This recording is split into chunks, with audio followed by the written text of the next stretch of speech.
Meeting Irwin the Beast Rivera. Knuckleheads, welcome to another episode of Fight Stories. These are stories from the mind of yours truly in the fight game. I figure we're going to be doing these at least once a week on Tuesdays. So definitely let me know if you like them. So this story today is about a guy who's been in the news a lot recently, and it's for very unfortunate reasons. It's Irwin the Beast Rivera. He's a UFC fighter, an MMA fighter from South Florida. And unfortunately, he's being held on double murder charges right now. I believe he's actually been Baker's acted, so he's at a mental facility right now for having stabbed his sisters. It looks like he did it with a pair of brass knuckles, maybe those brass knuckles with blades on them or whatever it is. And, it's a very unfortunate situation. And I want to tell you guys about when I met Irwin the Beast Rivera. So I'm going to do that. But, before I get into that, it's a horrible situation. I wish the best for him and his family. It looks like his sisters are still supportive of him. It seems like he may have, sort of lost it and needed mental help that he didn't get soon enough that resulted in this situation. So, best, all the best to him and his family. My prayers go out to them. So this was back in 2012, 2013, this entire sequence of events.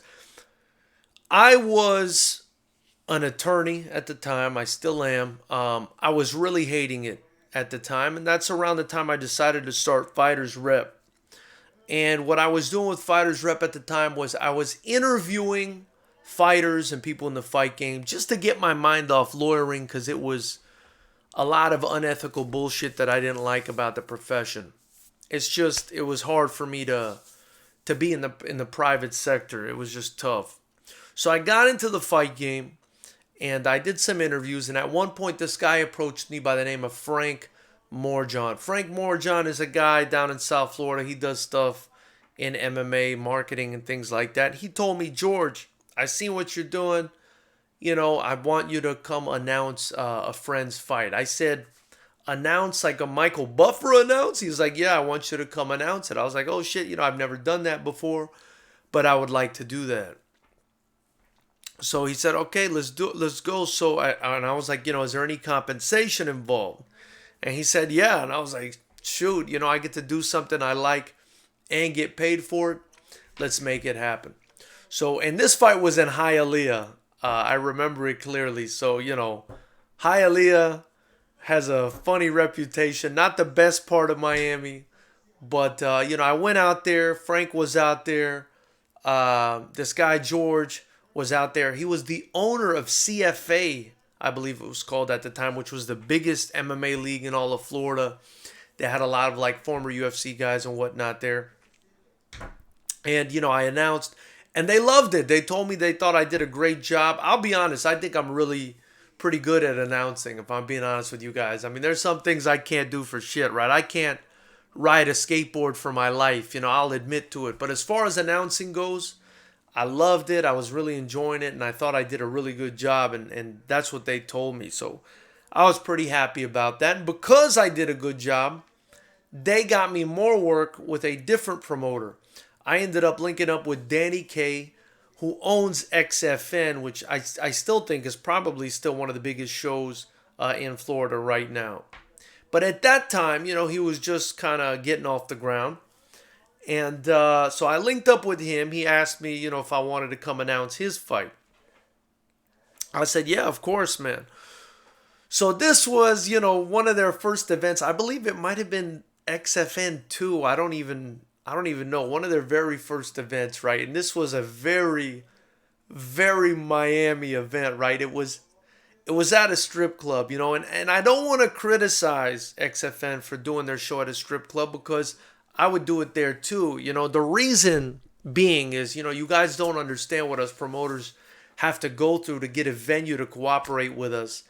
And a lot of times, you kind of just got to go after wherever there's a crowd and somebody who will actually support you. It's sad how few people will support you as a promoter, believe it or not, especially at your beginning stages when they don't know you. But it was at a strip club in Miami. But you know, the strip clubs in Miami, I mean, this one had a nice open area for the cage and audience, and of course they've got a bar and they've got food. They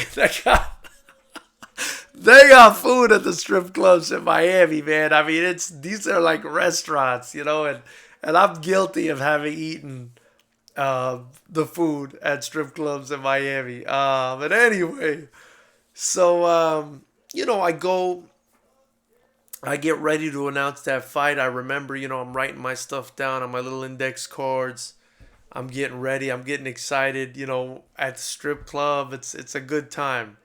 Uh, and then I meet Irwin Rivera. I just ask him for his name, whatever. Very nice guy. I mean, very nice guy. And he's fighting a kid that I've seen fight already. This Puerto Rican kid that's very tough, right? I'd never seen Irwin fight, but I'd seen the Puerto Rican kid fight, and he was a very tough kid. And I found out while I was gathering information from Irwin, obviously I'm the announcer, I'm going to announce where he's from and this and that he's from Mexico. So I say to myself, oh shit, it's a Mexican versus a Puerto Rican. Now, if you don't understand the fight game like I do, you may not know that there is an incredible rivalry in boxing between Mexico and Puerto Rico. A lot of pride when it comes to those guys from those two countries fighting each other. They do not back down. They're both known for their toughness. And I was trying to play on that. And I did play that up in announcing the fight. And I will say, I mean, I remember getting people so hyped up about that particular fight and even announcing beforehand that we've got a great rivalry, Mexico versus Puerto Rico. And I remember, I mean, people were really, really intrigued and invested in that fight. And I kept playing the Mexico-Puerto Rico sort of rivalry angle. And, when they came out and I announced them, I mean, I put my everything into that. And I remember people were just going crazy. But not only were the people going crazy, you see, because my intent in announcing these guys was to get them so hyped up that they come out and kill each other. And I gotta say, I had not seen Irwin Rivera fight. That was the first time I had met him. He was super nice, super cool, super calm. Just seemed very happy to be there and fighting. I remember he had like a Mexican bandana on. Just happened to be there. And I announced them. You could tell they were hyped, out of their mind, as were all their fans that came to see them. And these dudes, I mean, when I tell you they beat the dog shit out of each other for 3 rounds, I mean, these guys beat the dog shit out of each other for 3 whole rounds. I mean, it really was like a perfect storm, and I'm talking about this like it was some huge fight. I mean, I believe this was still amateurs at the time. But my goodness, man, I mean, when I tell you guys that these two just absolutely went to war and beat the shit out of each other, I'm not underestimating. This was a great fight, a great build-up, right? By me, I think putting out, that it was Mexico versus Puerto Rico in Miami with all the Hispanics down in Miami. They were crazy invested when they heard that. And it was just an absolute war. And again, I had never seen Irwin Rivera fight. But man, when I saw him fight, I was blown away. And he ended up winning. And he ended up deserving to win. I'll say that. I mean, it was a great fight. And the Puerto Rican kid, I forget his name now. He put up a hell of a fight. But, man, Irwin Rivera, despite being the smaller guy, too, he's a smaller guy, significantly shorter. He put it on this kid, And again, the kid was tough. He was fighting back. But I remember seeing Irwin Rivera that day and saying to myself, fuck, man, this is one tough customer And this is one tough customer, man, and he's got some real talent and a real, chance of going somewhere in the future. I remember afterwards, Danny K was like pretty happy with my performance. I think not too long after that, I ended up leaving South Florida, but I definitely think he would have kept me on as an announcer based on that performance. He seemed pretty happy with it. But I remember coming away from that event saying to myself, this Irwin Rivera kid is a beast. I wouldn't be surprised if we see him in the UFC at some point. And again, he was just a very polite, very kind of quiet guy, but you could tell he was hyped to fight. He was very excited to fight, and he went in there and he put on a show. He eventually did make it to the UFC, and I actually messaged him not too long ago on Facebook because we became Facebook friends after his fight.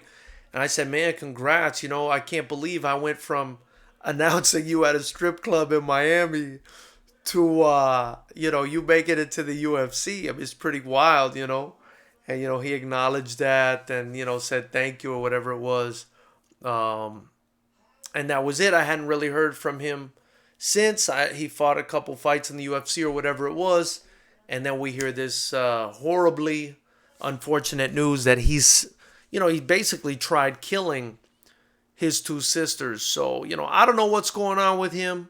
I would have never expected that. I would imagine, look, he's either got some sort of mental issue or, just having met him briefly and talked to him briefly, he didn't come off as that kind of guy.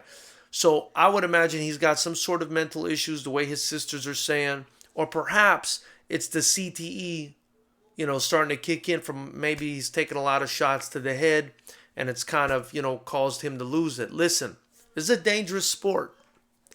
It's a dangerous sport. Combat sports are dangerous sport. That's why I respect the fighters so much. We got to support the fighters. We got to show love to the fighters, man. It's a rough situation. And definitely my prayers go out to him and his family. So that's that story, man. I got a ton more for you guys. Let me know what you guys think in the comments below. Let me know if you like the story or not, or what your thoughts on Irwin are. Hit the like button.